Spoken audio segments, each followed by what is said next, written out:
So nandito na yung gang. The family is trying to go outside.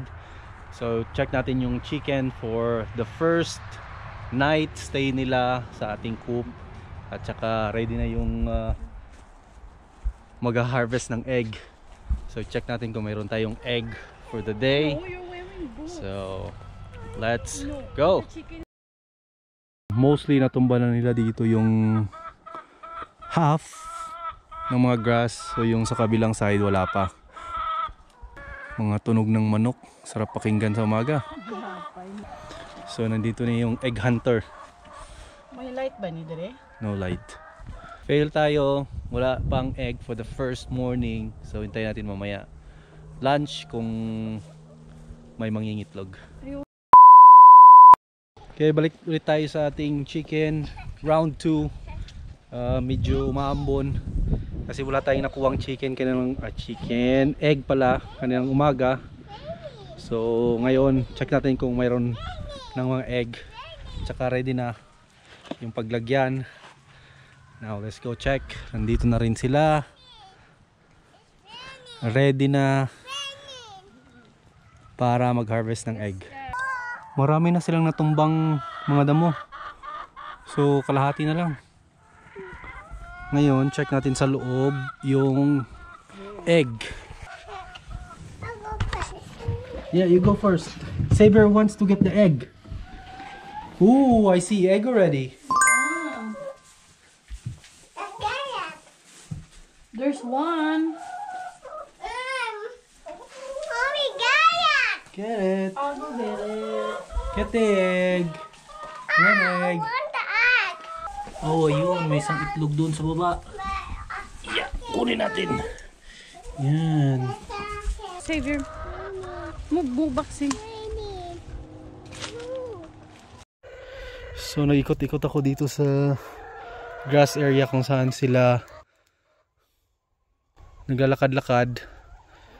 And then na-surprise ako dito sa gilid. Dito pala yung mga itlog nila. May 3. Okay, may additional tayo. So meron tayong 2 kanina. And then ito. So 5 lahat yung itlog. Try natin mag-ikot, baka meron pa.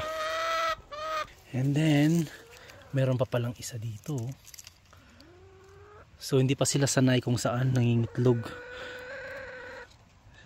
Kasi bagong lipat lang sila dito. So kunin muna natin to. Pang-4. Okay. Yan. Ito na yung dagdag na nakuha natin, guys. Meron akong 4 na nakuha. Surprise! Saka yung 2 kanina. So naka-6 tayo ngayong araw. Okay. Good one! So it's a 3rd day.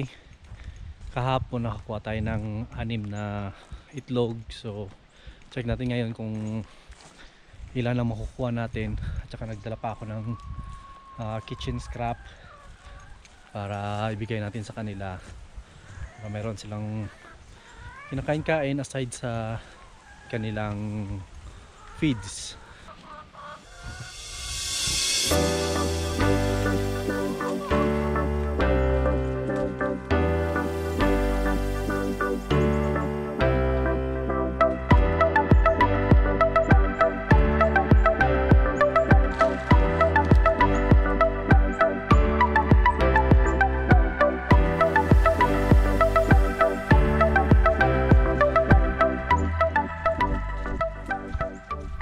Habang pinapakain ko yung mga manok, may nakita rin akong itlog dito sa kanilang chicken run. Ayan oh. Excuse me. Yan. May isa tayong itlog dito. So mag-check tayo kung merong manok or merong itlog.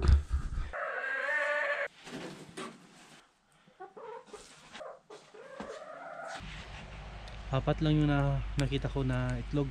So double check natin sa loob, baka doon sila ng itlog sa mga grass.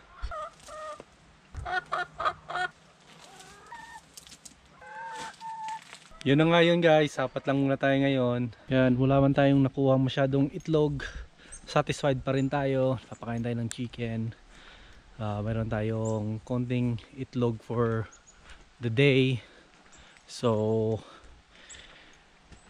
ang ganda pa rin ng buhay dito sa farm.